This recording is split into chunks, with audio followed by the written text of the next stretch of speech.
Mais il a parlé de G7, de loolu nga wax. Quand tu parles de l'éducation, tu fais référence à qui? Actuellement, dans le milieu de l'éducation, qui fait la grève? Ce sont les enseignants. Oui, ce sont les enseignants. Mais c'est un non-dit, tu n'as pas besoin de le dire explicitement. Avec ces gens-là aussi, des fois, il faut nga wax mu leer pour ñu mën a comprendre fi ngay waxee. waaw mais sama gis-gis man ci sama gis-gis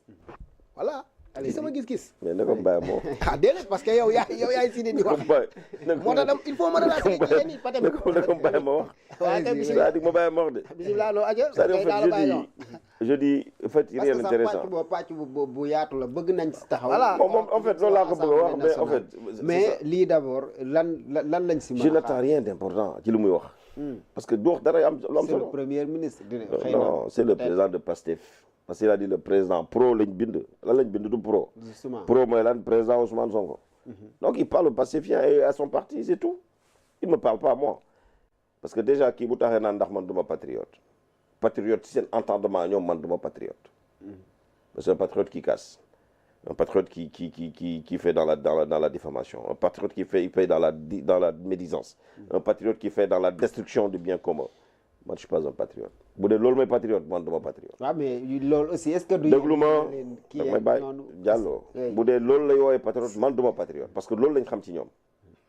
yàq toj xarab nit fi mu toll ni yow bu ñu jubante ak yow ni dañ lay jël fëgg la ci kaw sénégalais la ñuy bàyyi la yàq sénégalais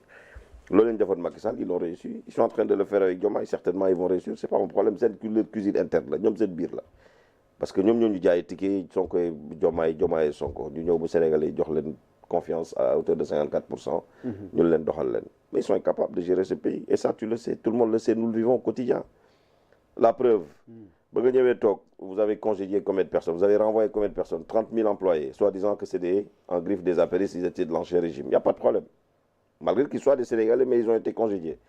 pour montrer maanaam pour wan leen ñoom seen degré de perception de la sénégalité maanaam ñoom pour ñoom ku bokk ci ñoom doo Sénégalais même bu dee yow ci de l'autre côté yàlla def nga am xëy dañuy ñëw ñu dàq la ils l'ont fait et des gens qui sont sortis du man maa ko créé de toutes pièces des gens sont sortis disant que oui ñun man par exemple bërëb sangam laa doon liggéey CDI laa fa am mais dañ maa dàq oui c'est vrai bët lañ ma doon xoolee parce que dañ jàpp ni affaire laa bokk ou autre donc ñoom ñooy sénégalais yi ñañ jàpp dàq du ñooy sénégalais loolu benn la nga ñëw ci a commencé à déguerpir les marchands ambulants soi-disant que tu es en train d'embêter. c'est une très bonne chose. je suis d'accord xaar ma ñëw mais loolu xam nga lu ko waroon a jiitu lu ko waroon a jiitu mooy waxtaan parce que tam man mënu ma ñëw jàpp un marchand ambulant aujourd'hui qui s'est battu pour moi c'est vrai que même bu dee ils se sont battus pour eux lu ñu waroon a def mooy ñëw xamal leen ni lii ngeen di def c'est anarchique du yoon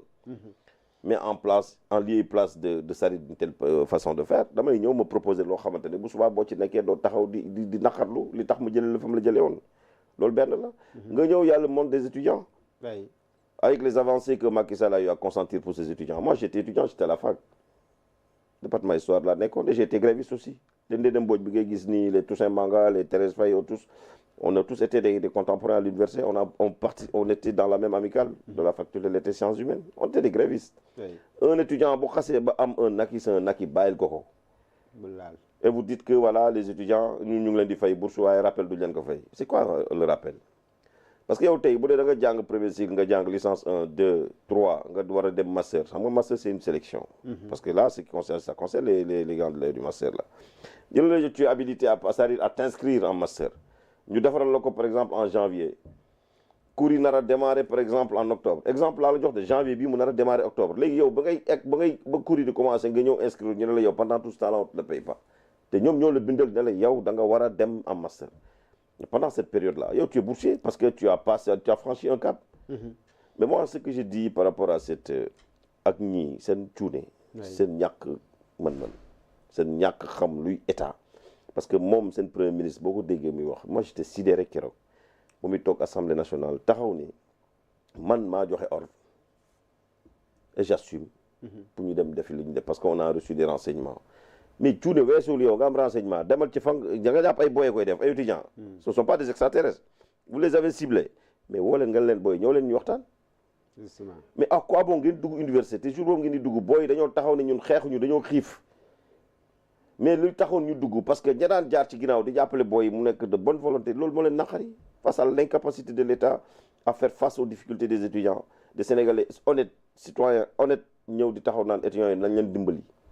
loolu moo leen métti moo tax ñu song leen ba la fa am di profiter aussi di jaale le jeune qui a perdu de la famille de Abdoulaye Ba ba pare ñoom ñu koy assumer di ko ndamoo toog naan waaw ñun la mais nag aaral ma ñëw donte aussi nee na li xew moom ñaalu na ko toj loowul mbëkk loowul non mais attends est-ce qu'il a une fois condamné li xewoon à l'université à l'époque où le chapiteau de la fac de droit a été incendié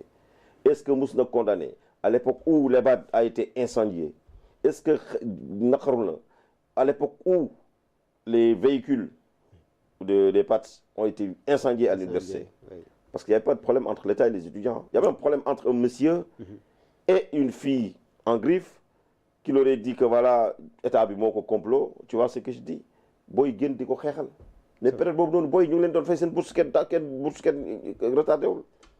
est-ce que génn na naqarlu loolu tey la am pour génn taxaw naan ay yàqkat moom mooy taxaw di wax loolu xam nga tamit c'est le karma existe Dieu existe moo tax man la ñii bu ñu réussir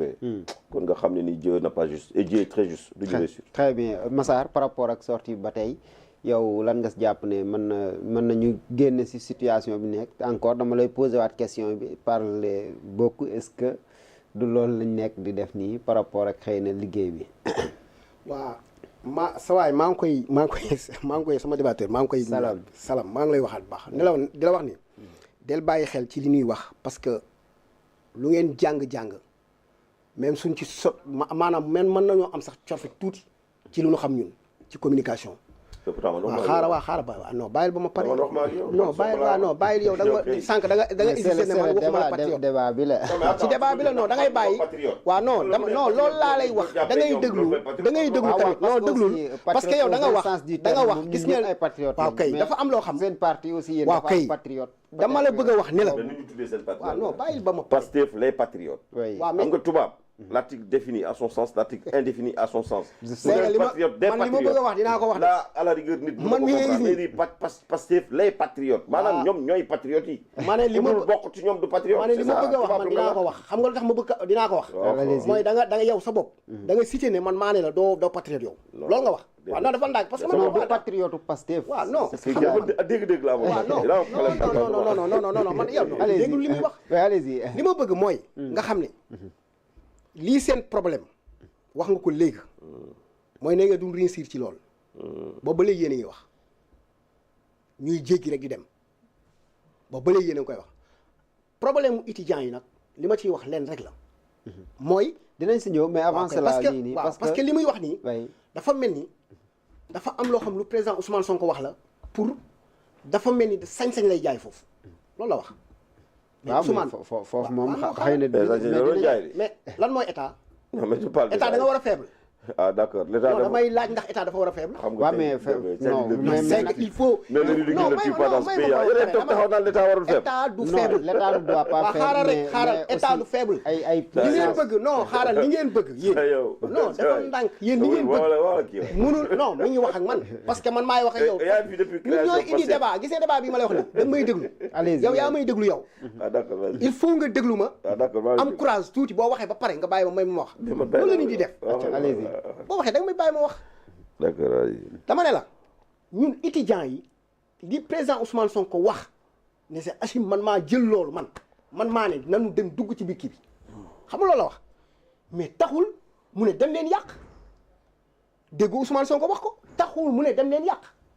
information la Ousmane Sonko am Ousmane information la am ba mu ama information bi jox na ñi nga xam ñooñu leen war a jox exécution yi nga xam ne ñoom ñoo war a doxal ñu jox leen ko ñu dem appliqué ko bu ñu ko appliqué nag dafa am loo xam état dafa am lu muy doxee